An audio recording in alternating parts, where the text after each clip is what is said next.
எவ்வளோ பெரிய டெக்னாலஜி வந்தாலும், இந்த டெக்னாலஜிக்கு முன்னாடி எல்லாமே சும்மான்னு தான் சொல்லுவேன். ஏன்னா அந்த அளவுக்கு இந்த விவசாயம் இந்த தோட்டத்த வடிவமைச்சிருக்காருங்க. எப்படி அப்படின்னு பார்த்தீங்கன்னா, இப்ப மாட்டுல ஓட்டுறதுக்கு அப்பவே பிளான் பண்ணியிருக்காரு. அப்படின்னு தான் சொல்லணும். ஏன்னா கரெக்ட்டா அந்த 2 மாடுமே அந்த தொட்டியில தான் போகுது. செடிய மறிக்கவே கிடையாதுங்க. அந்த அளவுக்கு அந்த தோட்டத்த கரெக்ட்டா வடிவமைச்சிருக்காரு. ஒவ்வொரு செடிகளுக்கும் இவ்வளோ இடைவெளி இருக்கணும், ஒவ்வொரு காலுக்கும் அப்படின்னு சொல்லிட்டு முன்னாடியே பிளான் பண்ணி நட்டுருக்காங்க. அதுக்கு தகுந்தாற் போல இப்போ இந்த மாட்ட வச்சு கரெக்ட்டா ஒரே நேரத்தில 2 வேலையும் செய்ய முடியுதுங்க. என்ன வேலை அப்படின்னு பார்த்தீங்கன்னா, களையும் வெட்டிக்கிறாரு, இந்த வெண்டைக்கா செடிக்கு மஞ்சும் அமைச்சுக்கிறாருங்க.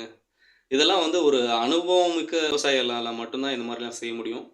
இத பார்த்ததும் எனக்கு ரொம்ப ஆச்சரியமாவும் இருந்தது. ரொம்ப சந்தோஷமாவும் இருந்ததுங்க. இப்பவும் இந்த காலத்திலயும் இந்த மாரி ஒரு விவசாயி இருக்காரு அப்படின்னு சொல்லிட்டு, இத பார்க்குறப்போ எனக்கு ரொம்ப சந்தோஷமாயிடுச்சுங்க.